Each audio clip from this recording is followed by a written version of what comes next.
अभी भी आपका कोई भी स्टेटमेंट सुन रहा होगा ना, आप एबीपी न्यूज पर लाइव बैठे हुए हैं, जो भी सुन रहे होगा ना, आप अभी भी बचाव की मुद्रा में हैं कि सीबीआई ने क्यों नहीं किया। भाई आप लोगों के हाथ में पुलिस थी ना, स्टूडेंट वहां के इतने डरे हुए थे, उनको ये कहा जाता था कि उनको फेल कर दिया जाएगा। कोई भी आपके राज्य में जाकर, आपके उस कॉलेज में जाकर, सुनिए मेरी बात एक मिनट, कोई भी 1 लाख रुपए जमा कराएगा और इस प्रोफेशन, मतलब जिस प्रोफेशन के साथ ये देश के साथ गद्दारी, अगर आप इस प्रोफेशन के साथ, डॉक्टर जैसे प्रोफेशन के साथ आप गद्दारी कर रहे हैं, आप उनका एग्जाम क्लियर करा देंगे। मैं करप्शन नहीं है। रिक्वेस्ट करूंगा बस, मैं आपके इतने बड़े नेशनल चैनल पर सिर्फ एक रिक्वेस्ट करूंगा, एक रिक्वेस्ट, उनके खिलाफ उनके assistant super non medical Akhtar Ali के कुछ कंप्लेंट्स थे, बाकी छोड़ के जो आपने स्टिंग ऑपरेशन दिया डॉक्टर शुभांकर या कोई भी किसी का एक कंप्लेंट काइंडली एबीपी न्यूज पे आप दिखा दीजिए संदीप घोष के खिलाफ, जो उन्होंने शास्त्रो भवन या हेल्थ मिनिस्टर या पुलिस में एफआईआर कहीं से सुनिए मेरी बात, अब आप जब कह रहे हैं तो एक मिनट रुक जाइए, रुकिए, बहुत अच्छी बात आपने कही है। जिन आप अख्तर अली की बात कर रहे हैं ना, अख्तर अली को आपने सुन भी लिया होगा कि वो किस किस तरीके के आरोप लगा रहे हैं, चलिए वो छोड़ दीजिए। उन्होंने संदीप घोष के खिलाफ स्वास्थ्य मंत्रालय से 15 बार शिकायत की थी, कोई सुनवाई नहीं हुई। उन्होंने तो मानव अंग तस्करी की भी बात कही थी। ये मतलब ये जिन अख्तर अली की आप बात कर रहे हैं ना, 15 बार शिकायत वो कर चुके हैं, आप कह रहे हैं कि किसी ने कोई कंप्लेन ही नहीं फाइल की, सुनवाई की। मैडम मैं तो वही मैडम यही तो मैं आपको बोलना चाहता हूं और बहुत विनम्रता से बोलना चाह रहा हूं कि अख्तर अली को उन्होंने सस्पेंड किया, उन्होंने संदीप घोष ने उसका ट्रांसफर किया, उन्होंने 10 15 20 तो या ऐसा कुछ एलिगेशंस लगाए हैं, बट जो स्टिंग ऑपरेशन अभी एबीपी ने दिखाया जो बहुत गंभीर है, इसके खिलाफ इंटर्न डॉक्टर्स रेसिडेंट्स जो आज धरने पे बैठे हैं, वो लोग 2 साल या 3 साल पहले उनका कंप्लेंट दिखाइए ना। हम तो पार्टी के प्रवक्ता है, हम रूलिंग पार्टी के प्रवक्ता हैं। कौन संदीप घोष है, ये मामला सामने आने से पहले हमको खुद नहीं पता था कि क्योंकि इतने मेडिकल कॉलेज है, इतने प्रिंसिपल्स है कि हम तो किसी के पीछे घूम नहीं सकते। मेरा सवाल इतना है कि if these complaints apart from Akhtar Ali, बड़ा गैर जिम्मेदाराना बयान है वैसे रिजू दत्ता आपका, नहीं मैडम बहुत गैर जिम्मेदाराना है, माफ कीजिएगा। नहीं, ये बिल्कुल नाजायज बात है कि हम हर हॉस्पिटल के पीछे नहीं घूम सकते, फिर आप जिम्मेदारी छोड़ दीजिए ना अगर आपके बस की बात नहीं है। चलिए बाकी मेहमानों को मैं यहाँ पर लेके आती हूँ। अरे कैसी बात कर रहे हैं, गैर जिम्मेदाराना बयान, मैं बार बार यही बोलूंगी, आप सुनिएगा जरा आप खुद को कि आप बोल क्या रहे हैं। आप कह रहे हैं कि हम हर राज्य, आप ये कह रहे हैं कि हम हर हॉस्पिटल के पीछे नहीं जा सकते, तो फिर कौन जाएगा? दूसरे राज्य की सरकार थोड़ी ना जाएगी। मैडम कंप्लेंट तो हर दो ठीक है, शाजी अलमी मतलब ऐसा लग रहा है, ये तो एबीपी न्यूज के खुलासे में इतनी सारी चीजें निकल कर आई, ऐसा लग रहा है कि ये तो पूरा एक गिरोह है जो काम कर रहा है, और इसकी जड़ तक जाते जाते तो पता नहीं कितना समय लग जाएगा। कितनी अभी कड़ियां हैं जो मिलना और जुड़ना बाकी हैं।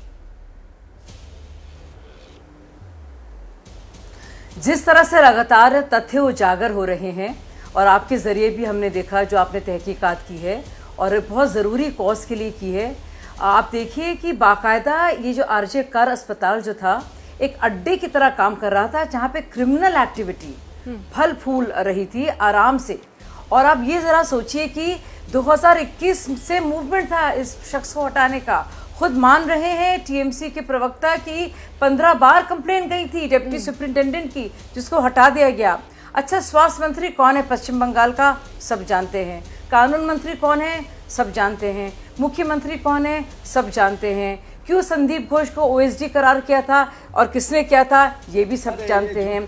कौन इतना नजदीक था कि उनको चिट्ठी लिखकर उनके सालगिरह पर सेलिब्रेट करता था, वो भी सब जानते हैं। खुद ममता दीदी करती थी। अब आप सोचिए ऐसे हालात में अगर 15 बार कंप्लेंट जाएंगे भी, हाँ बोलिए, अगर आप सोचिए ऐसे सूरत हाल में जब इतना दबदबा है उस इंसान का कि वो किसी को भी वॉलंटियर बनाकर उसको पूरी एक्सेस दे सकता है, जो बाकायदा जो एडमिशन के वक्त पर या फिर इंटर्नशिप के बाद जो बाकायदा सर्टिफिकेशन कंप्लीशन का देने में भी पैसे लेता है, कमीशन खोरी करता है, बायोवेस्ट मैनेजमेंट में या ऑर्गन हार्वेस्टिंग में या अनक्लेम बॉडीज को बेचने में। तो आप जिस धड़ल्ले से वहाँ पे इस तरह का भ्रष्टाचार जब चल रहा है, तो ये बात हुई इतनी देर में हुई, होनी नहीं चाहिए थी। एक बच्चे को ऐसी जान, पर हम आगे भी बात करेंगे, मेरे साथ और भी मेहमान हैं, लेकिन मैं चाहती हूँ रिजू दत्ता यहाँ पर कुछ कहना चाह रहे हैं, जल्दी से रिजू इस पर आपका कमेंट, फिर उसके बाद अगला खुलासा मैं खत्म करता हूँ। ये जो संदीप घोष को ओएसडी बनाया गया है, ये सरासर नेशनल टीवी में मैं कह रहा हूं झूठ बात है। मैं शाजिया जी से कहूंगा कि व्हाट्सएप फॉरवर्ड देख के शो मत कीजिए, ये झूठ है। दूसरा, अगर एक मुख्यमंत्री किसी डॉक्टर को बर्थडे विश करता है तो अगर ये गलत हो जाता है तो प्रधानमंत्री ने तो अपने स्टेज में मेहुल चोकसी के साथ दिखे गए, तो मेहुल चोकसी पैसा मार के भाग जाता है। अरे भैया, हम बात कर रहे हैं उस मुजरिम की जिसने बाकायदा झूठ बोला लड़की के माँ बाप से। क्या बोल रहे हैं आप? हम संदीप घोष की बात कर रहे हैं, सीबीआई क्या ममता बनर्जी, और क्या कैसे बचकानी बातें हैं? पता चल रहा है। आप देख रहे हैं जो राजनीतिक शेयर दी गई थी उनको, जो राजनीतिक शेयर दी गई है, जो बढ़ावा दिया गया है, जो दुस्साहस लगातार कर रहे थे, ऐसा कैसे संभव था? ठीक है, अच्छा आप लोग प्लीज आपस में मत लड़िए। रिजू दत्ता और शाजिया, मैं आप दोनों के पास फिर से आऊंगी क्योंकि रुक जाइए, अभी तो खुलासे और होने बाकी हैं कुछ महत्वपूर्ण, और आपको ऐसे खुलासे में दिखाने जा रही हूँ जिस पर हमें चर्चा करनी बेहद जरूरी है। देखिए, एबीपी न्यूज के स्टिंग में सबसे बड़ा खुलासा यह हुआ है कि एक ऐसे किरदार की जिसने सबसे बड़ा कबूलनामा कर दिया है, और नाम है डॉक्टर देवाशीष सोम। उनका आरोप यह है कि प्रिंसिपल संदीप घोष का राइट हैंड था। जरा आप सुनिए क्या है इस खुलासे।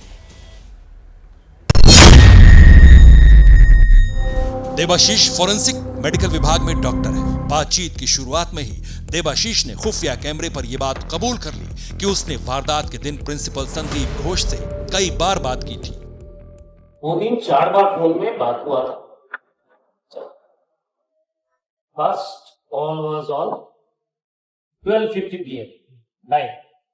Second was on 1:28.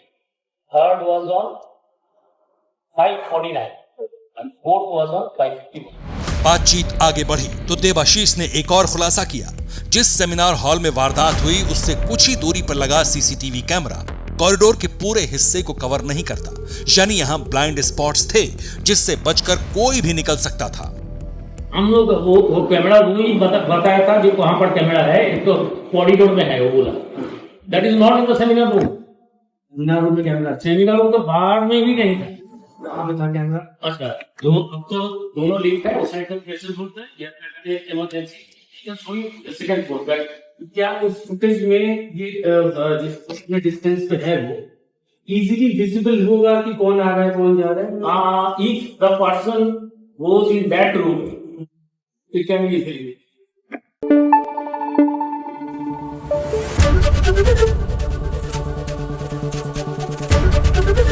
ABP news आपको रखे आगे।